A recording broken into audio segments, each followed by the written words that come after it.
With a rhythm like the waves and the beating of the heart, my yarns run through my fingers day and night and in between all the things that are called life. Just one more row and one more and one more. The soft and peaceful rhythm of the knitting provides opportunities to talk about life in general and knitting in particular. Through the work of our hands, our thoughts, feelings and dreams are manifested, and we make use of the valuable knowledge that has been passed down through generations. Let's make the world softer and warmer together, one stitch at a time. A warm welcome to Sofia's Tales podcast.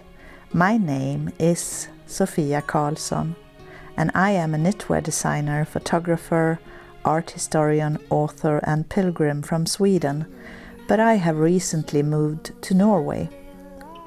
Scandinavian knitting traditions are close to my heart. I have been knitting since I was a child, and I haven't stopped since. You can find my patterns on Ravelry and in my book, that is currently only available in Swedish, but I am hoping for a translation soon. On Patreon, I share additional and exclusive content for my patrons. You can find all the links below. A warm welcome. Let's start a new episode of this podcast.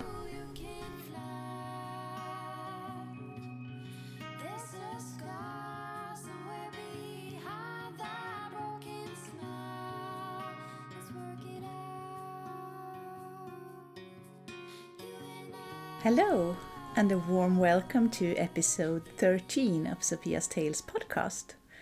Thank you so much for your heartwarming response to my comeback here on YouTube. I'm so grateful, and thank you once again. My life has changed so much in the past few years. It felt like a psychological thriller, and it was many years ago now, but then it changed. I rebuilt myself. I went on a pilgrimage, and my whole life changed in a very profound and beautiful way, and I'm so grateful for that. In this line of business, you need to put yourself out there. You need to be seen and heard everywhere. I have been supporting myself on selling my knitting patterns and on my YouTube channel and my patrons. And most of the time it's totally okay and often gives a lot of joy.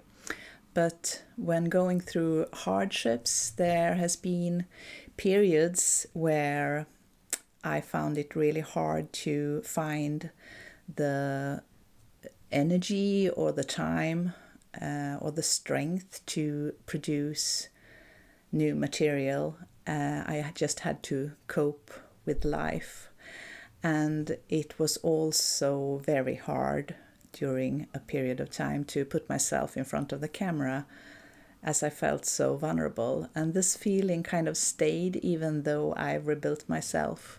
So I feel a bit vulnerable coming back here, but I'm so grateful for your kind and warm response.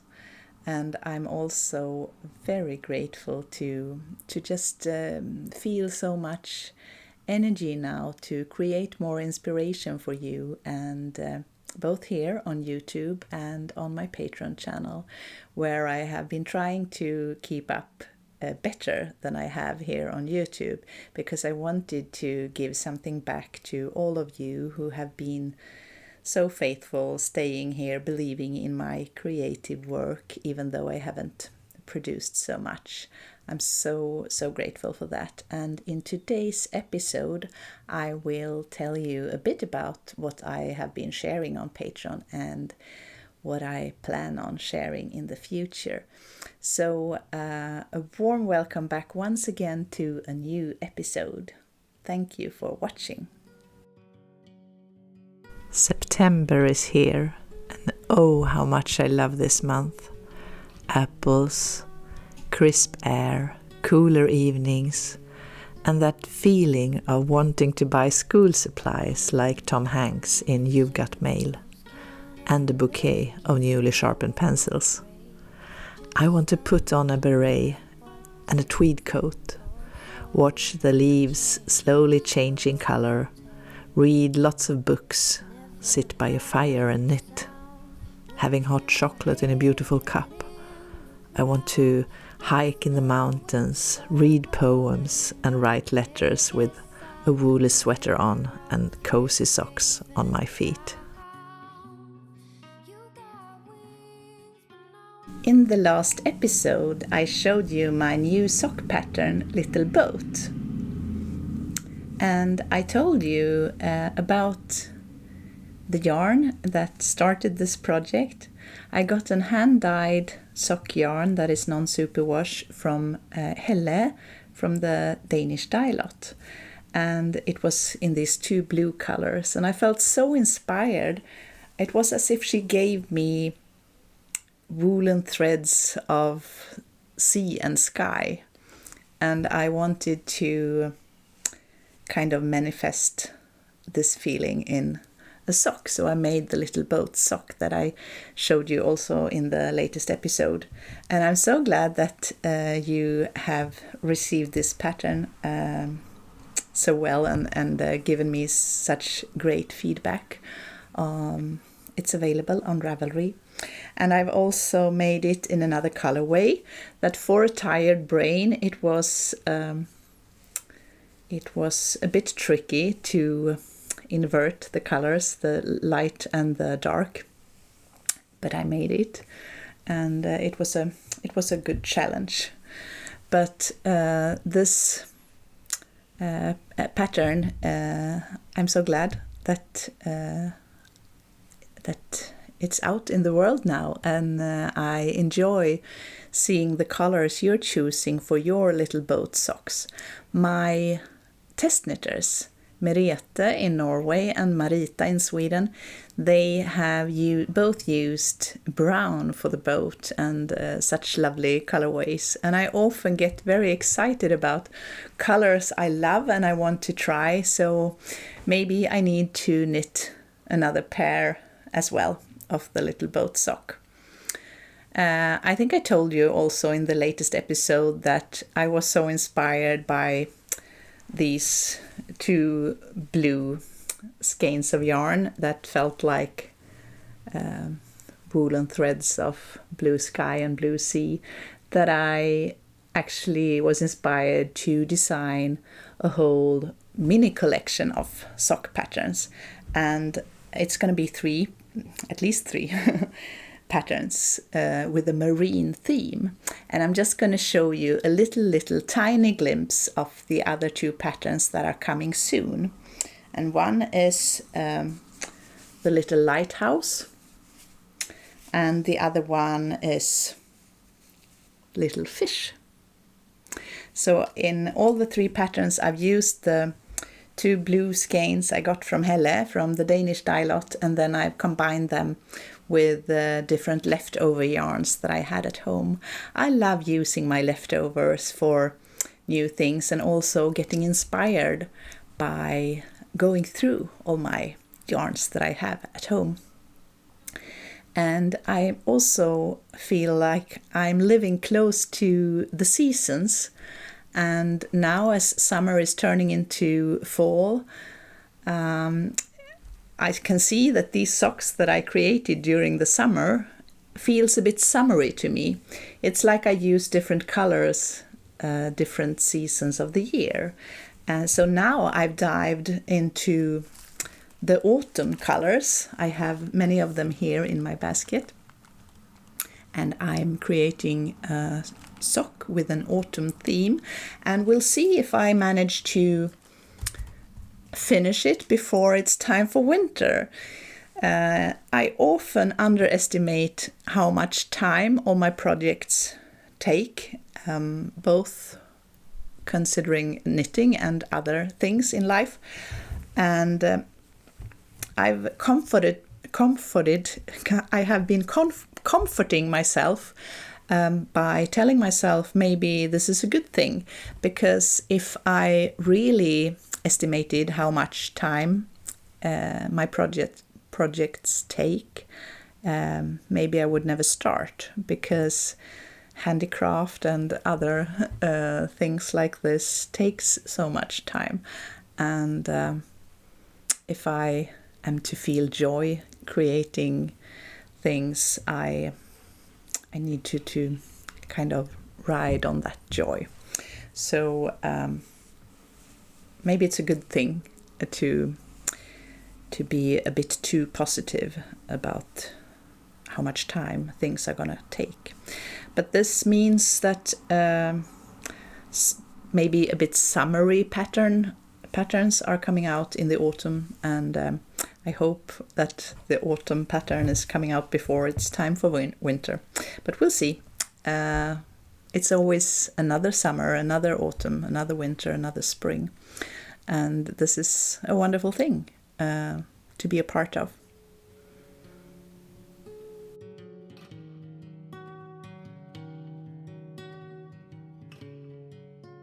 In August, me and my husband went on a holiday to Germany for a week. We spent 4 days outside Frankfurt at a farmhouse in Odenwald, because we were there to attend to our dear friend Madeleine's wedding. And Madeleine is part of the Fruity Knitting podcast that she is producing together with her mother, Andrea, who is also a close friend of ours. And this was a wonderful time.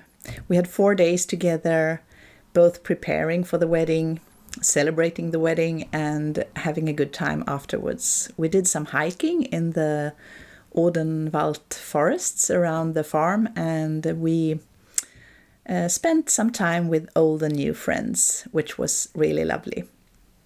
My dear Charlotte from Charlotte Stone from Stone Knits was also there with her husband, and all of us had so much fun together.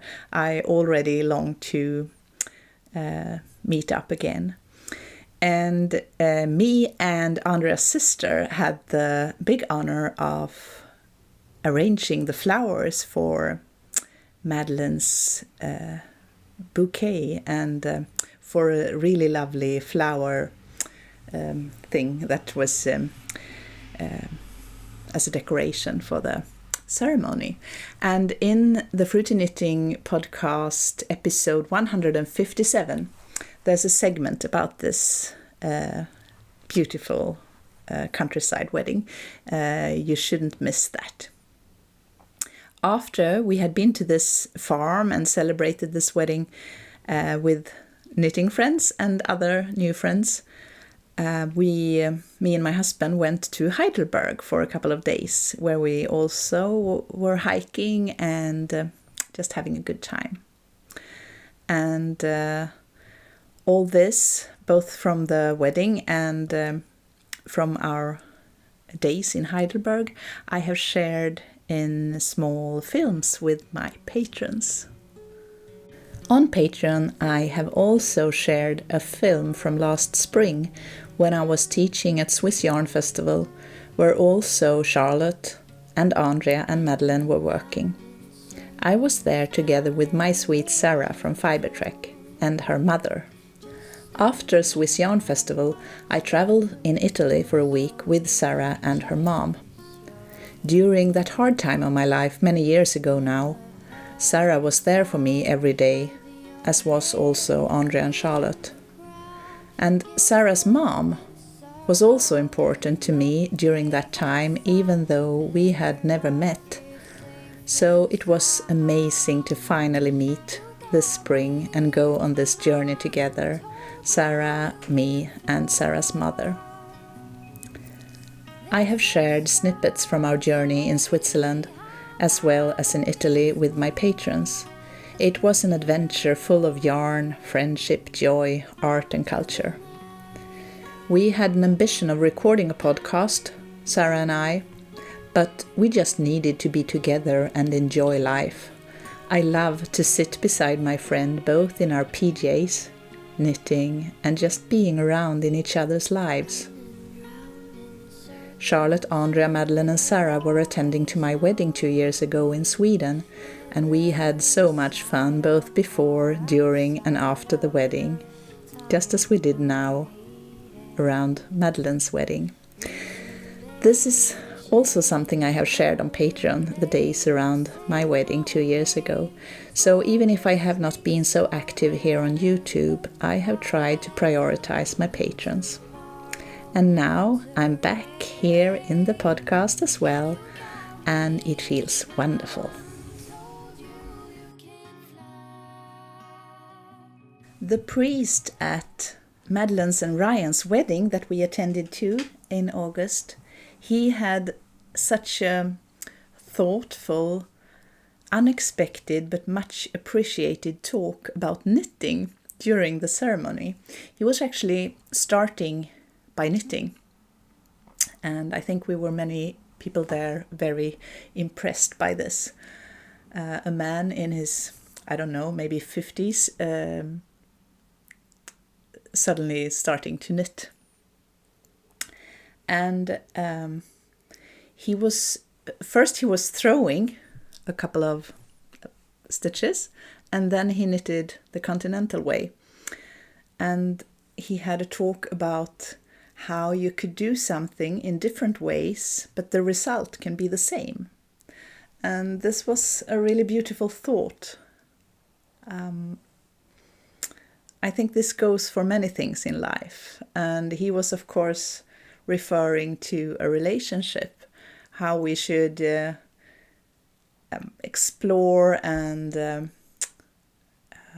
appreciate each other's differences, and also know that you can do things in different ways and still end up with the same result. And I thought about more things connecting to knitting when he said that. Like, I can knit a pair of socks on DPNs like I like to do, and someone else likes to knit their socks on a long circular needle maybe, or those short ones. And we still end up with socks that can look the same, even though we made them in different ways. And in a relationship, for example, maybe we put things in the dishwasher in different ways, but the dishes still end up clean when coming out. So I think this was really a beautiful talk about knitting and relationships and life. And there's so many things you can reflect upon when it comes to knitting and life. Like, you need to have a good start. If you do something wrong, you might have to unravel your work to make the base better, because just one stitch that maybe you have dropped down here, it can affect the whole work. So you need to sometimes go back and fix things from the beginning. But I think this was a really beautiful talk that he had at the wedding.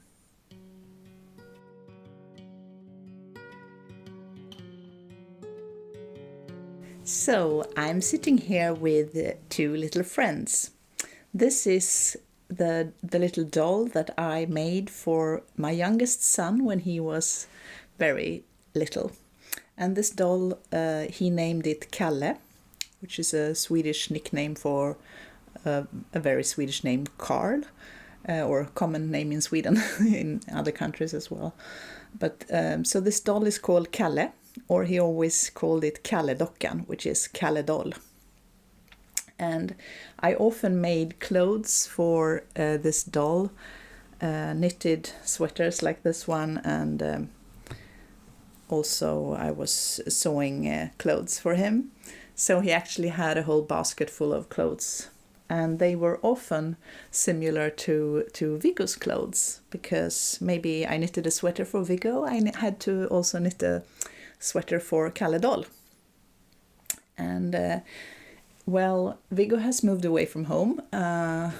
He's studying at the university to become a doctor, and he didn't bring Kalle, so I'm taking care of him here in our house. And he reminds me every day on the joys of being a mother, and the joys when my kids were small and I got to play with them and be with them and take care of them every day. It was such a wonderful time. And of course everything is as it should be. It's really lovely to be with my kids now as well when they are grown up, but I really miss those days when I had them close every day. So Kalle is a bit of a comfort for me. And also I have this doll now, which is Mirabelle. And Mirabelle is a doll that I bought from an Instagram friend, Woolen Hearted, who has made this beautiful little doll for me. And I'm so glad for her, and I'm looking forward to knit her some cardigans and maybe socks and mittens. We'll see what happens. And I promise to show you. I think it's going to be a lovely little project for me to take care of Mirabelle as well. So she and Kalle has company from each other here on the couch in my workspace. The room I'm sitting in right now is the room that we use as a guest room, the bed here. And it's also, I have my desk behind the camera, and here in the cupboards and the shelves I have lots of knitting books and fabrics and yarns and all the stuff I need when I'm being creative. And it's been taking a while to organize this room, because the apartment we're living in now here in Oslo is a bit smaller than the one we had in Sweden, but we love this old apartment with a high ceiling and old wooden floors, and so it just took some time to get everything organized and fit in everywhere. And now I love this room. It's really cozy to spend time in and be creative in. So this is where I'm sitting today. In the last episode I was sitting in our living room. I haven't really found out a place where I'm going to be all the time, so we'll see what happens in the future. I think the next episode will be recorded when I spend some time in Sweden in September. So maybe this will be the next one will be an outdoor recording. We'll see what happens. I also wanted to show you an old pattern that I want to come back to. I think it's often like we need to go back and look at the old stuff, not just chasing the new things all the time. This is a pattern I made a couple of years ago. It's called the Shine sock. I made one of my first patterns was a mitten called the Shine mitten. And I made it to manifest my deep wish for light for everyone through dark times in our lives and in the world. And this sock is also about this shining and letting others shine, and that we share our light with the world, share our light with each other, and that we take care of both ourselves, each other, and the world. And under the foot there's a small star that is shining and showing the way, like the star can show the way through life. So I really love this sock, and this is a UFO, an unfinished project. I started this many years ago. The first pair I knitted in a dark gray, almost black and white, and then I had a yellow on the toe and the heel and the cuff, and I have shown those socks in the podcast earlier, and I will put some pictures in here for you to see. And I also started this colorway that I really love, but I haven't finished them, but maybe it's time now when the autumn comes. When I organized my room here, I also organized all my unfinished objects in small bags that I can see through, so I know what's in which bag, because otherwise when I have them in my lovely tweed bags or other kind of fabric bags, I don't know what's in the bag, so I need to open everything, and I have very many projects on my needles. I know I'm not the only one, but that's how I work, and that's how it is. But now I have it better organized, so it's easier when I have an overview over my projects to kind of see. Maybe I'm watching a movie an evening and I'm like, what am I gonna knit? Oh, maybe I could just knit this heel or finish this sock, or because on many projects that are unfinished, it's not so much left to do, and it's very satisfying to finish some things. So I think that's what I'm gonna work on a bit this autumn, in between all the other new things I'm working on.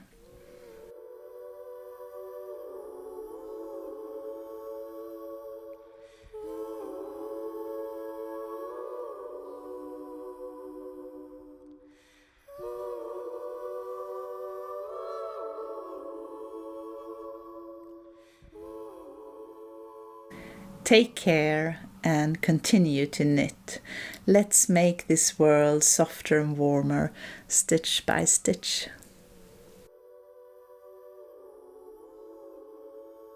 If you want more inspiration and content, behind the scenes footage and special offers, you are most welcome to support my creative work on patreon.com/Sofias Tales.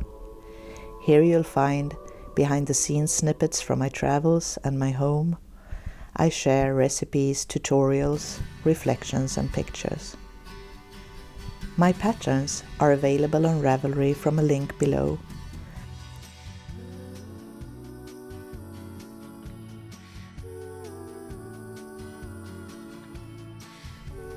You can also find me on Instagram as Sofias Tales, and on Facebook as Sofias Tales, as well as in the Facebook group Sofias Tales Knit Along, where we knit my patterns and help and inspire each other. Thank you so much for watching, and a warm welcome back to my channel.